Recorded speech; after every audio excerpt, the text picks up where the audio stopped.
Bangladesh bank bond বাজার শক্তিশালী করতে চাইছে। বন্ড বাজারে নানা দিক নিয়ে আলোচনার জন্য আমাদের সঙ্গে স্টুডিওতে উপস্থিত আছেন ডিসিসিআই সাবেক সভাপতি আশরাফ আহমেদ। জনাব আশরাফ, আপনাকে স্বাগত জানাচ্ছি।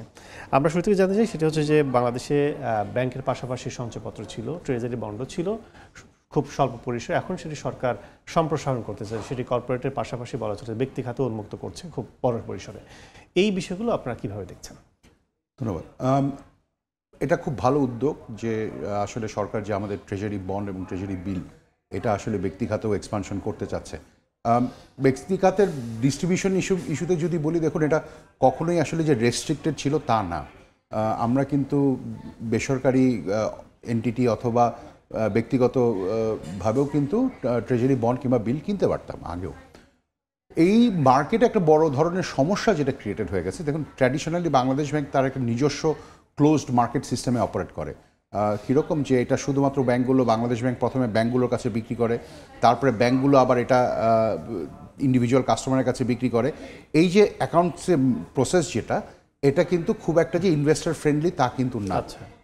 মানে যেমন ধরুন যে আমি যদি একটা বন্ড কিনি ব্যক্তি হিসেবে, তখন এটা আসলে আমার ব্যাংকের জন্য একটা অ্যাকাউন্ট ওপেন করে এটাকে মেনটেন করাটা, এবং তারপরে এটা আবার ট্রান্সফারের ইস্যুয়েন্স আছে যে অন্য কারো কাছে যদি আমি বিক্রি করতে চাই সেক্ষেত্রেও এটা কাজ করে না। সো এটার সহজ সমাধান হচ্ছে যে এই বন্ডগুলোকে আমাদের যে মেইন ডিএসই মার্কেট যেটা আছে মেইন বোর্ডে লিস্ট করা, কারণ ওখানে ওই ইনফ্রাস্ট্রাকচারটা আছে।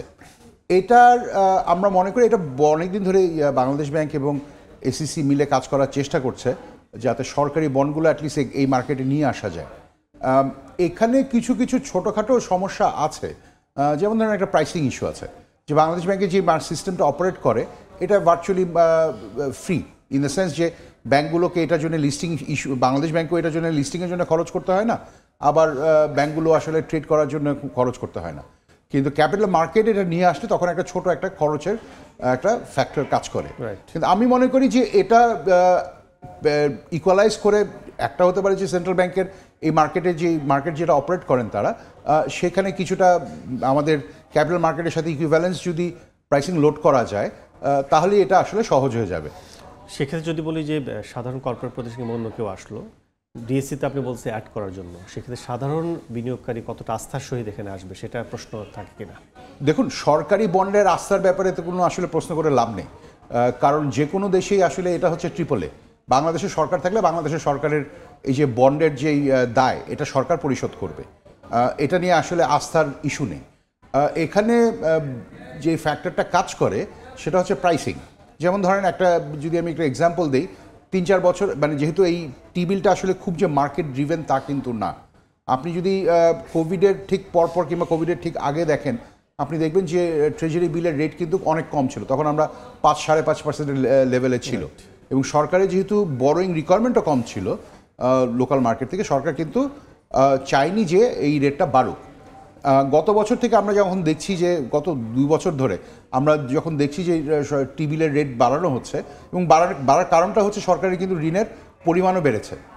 এর ফলে যখন আপনি বাড়াচ্ছেন তখন রেটগুলো টি-বিলের রেটগুলো অনেকখানি বেড়ে 12-12.5% পর্যন্ত পৌঁছে গেল। তখনই কিন্তু আসলে জেনারেল পাবলিক বিকামস ইন্টারেস্টেড। তো এইটাও একটা ফ্যাক্টর। আমি বরং বলবো যে বন্ড মার্কেটের কি ইস্যু, আস্থার সংকট আসলে সরকারি বন্ডের ক্ষেত্রে আদৌ নেই, সেখানে একটা প্রাইসিং ইস্যু আছে। আস্থার ব্যাপারটা আসলে কর্পোরেট বন্ডের ক্ষেত্রে আসে, সেটা আবার একটা মোটামুটি একটা ভিন্ন অধ্যায়। এটা কেন বলছেন যে কর্পোরেট মানে বন্ডে কি সমস্যা আপনারা ফিল করছেন? কর্পোরেট বন্ডে দেখুন, এখানে একটা জিনিস আছে, যেমন সরকারি বন্ডে যেমন রিস্ক হচ্ছে 0, সো আপনি কোনো ডিফল্ট রিস্কের প্রাইসিং করবেন না। কিন্তু ধরেন একটা ব্যাংক কিংবা একটা কর্পোরেট সরকারি বন্ডের যদি রেট যদি 12% হয়, তখন এটার সাথে একটা রিস্ক প্রিমিয়াম অ্যাড হবে, তখন এটা হয়তো বা 12.5 হতে হবে কিংবা 14 হতে হবে। সো আমাদের প্রবলেমটা হয়ে গেছে যে এই বেঞ্চমার্কটা, এই রিস্ক প্রাইসিংটা, এটা আমরা লোকাল মার্কেটে নিয়ে আসতে পারছি না। এটার অনেকগুলো কারণ আছে। এক নাম্বার হচ্ছে যে আমরা যখন ইস্যু করতে যাচ্ছি তখন আসলে আমাদের যেই টাইম লাইন দরকার হয় এবং যেই ধরনের ইস্যুয়েন্স উইন্ডো থাকে, যেমন কর্পোরেটের পক্ষে আসলে এসিসির এখন যে রেগুলেশন আছে তাতে বছরে একবারে বেশি ইস্যু করা সম্ভব না। এবং বছরে একবারে বেশি ইস্যু করতে গেলেও তখন ইস্যু ব্যাপারটা যেটা হয়ে যায় যে আপনি যদি টাইমলাইনটা দেখেন যে অ্যাপ্লিকেশন থেকে ইস্যুয়েন্স পর্যন্ত কতদিন সময় লাগবে, এটা একটা বড় চ্যালেঞ্জ। এবং এই চ্যালেঞ্জটার একটা কারণও আছে, সেটা হচ্ছে দেখুন আমাদের রেগুলেটররা যেটা করেন তারা এক ধরনের ফিজিবিলিটি বেসড অ্যাপ্রুভাল দেন, যে তারা আসলে ঠিক করে দেন যে এটা কি আসলে ফেরত দিতে পারবে কি পারবে না, এবং এটার প্রাইসিং কি করা উচিত। এই জিনিসগুলো যদি আপনি রেগুলেটরকে দিয়ে করতে বলেন তখন যেটা হয় যে এটা আসলে সময় সাপেক্ষ হবেই, 1 নাম্বার। 2 নাম্বার হচ্ছে এখানে যে আমরা কিন্তু রেগুলেটরদের কাছ থেকে কখনো কর্পোরেট বন্ডের কোনো গ্যারান্টি নেই না। সো ব্যাপারটা এমন না যে এসিসি বলছে যে না এটা ঠিক আছে, আমরা মনে করি এটা টাকা ফেরত দিতে পারবে, এর ধরনের কোনো স্টেটমেন্টও কিন্তু এসিসি দেওয়ার উচিত না। কিন্তু যেটা হয় যে এসিসি যখন এই কাজটা যখন ওই যে ফিজিবিলিটি বেসড অ্যাসেসমেন্টে বেসিসে করতে চায় তখন কিন্তু এই ধরনের একটা টেন্ডেন্সি চলে আসে। বরঞ্চ আমরা মনে করি যেটা গ্লোবালি মার্কেটে যেটা অপারেট করে যে এসিসির আসলে, কিংবা এসিসি শুধু বলবো না, বাংলাদেশ ব্যাংকের ক্ষেত্রেও যে এই রেগুলেশনটা হওয়া উচিত অ্যাপ্রোপ্রিয়েট ডিসক্লোজার হয়েছে কিনা, যে আমরা সমস্ত ইনফরমেশন ডিসক্লোজ করেছি কিনা ওই বেসিসে। এবং তখন যেটা হয় তখন আসলে এই ইস্যুয়েন্স প্রসেসটা 1-2 সপ্তাহে নেমে আসে। আসলে যেটা কথা বলছি সেটা হচ্ছে যে সরকার তার ব্যয় নির্বাহের জন্যই কিন্তু ট্রেজারি কিংবা সঞ্চয়পত্র যেটার মাধ্যমে অর্থ কালেক্ট করে থাকে। সেক্ষেত্রে এইটার মাধ্যমে আসলে বিনিয়োগ কিংবা সব মিলিয়ে কর্মসংস্থান সব কিছু কোনো বাধা হবে কিনা, সরকার কি বেশি ঋণ আহরণ করে ফেলবে কিংবা কি মনে করছেন?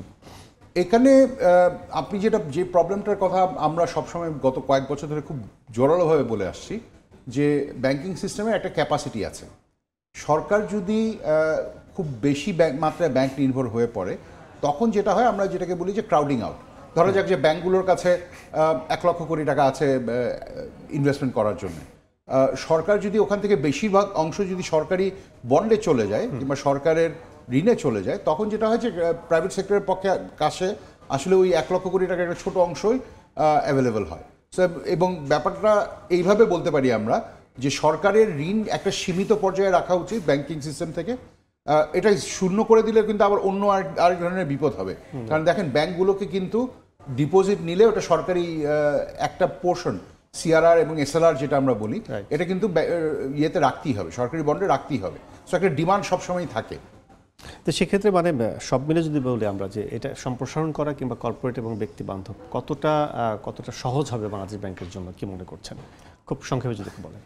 ব্যাপারটা মোটেই সহজ না, বাট আবার অন্য দিক থেকে চিন্তা করলে এটা সলিউশন যে আমরা জানি না তা তো না।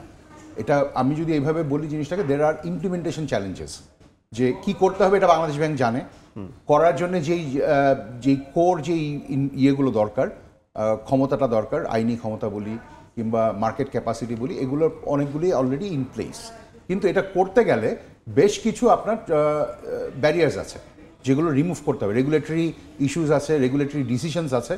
এই জিনিসটা করতে পারলে আমি মনে করি এটা খুব যে বড় ধরনের চ্যালেঞ্জ তা না। অনেক অনেক ধন্যবাদ আশরাফ ভাই আমাদের সাথে যুক্ত হওয়ার জন্য। ধন্যবাদ। দর্শক, কথা বলছিলাম বাংলাদেশের বন্ড বাজার নিয়ে। আমাদের সাথে আলোচনায় এসে যুক্ত হয়েছিলেন ডিসিসিআই সাবেক সভাপতি আশরাফ আহমেদ।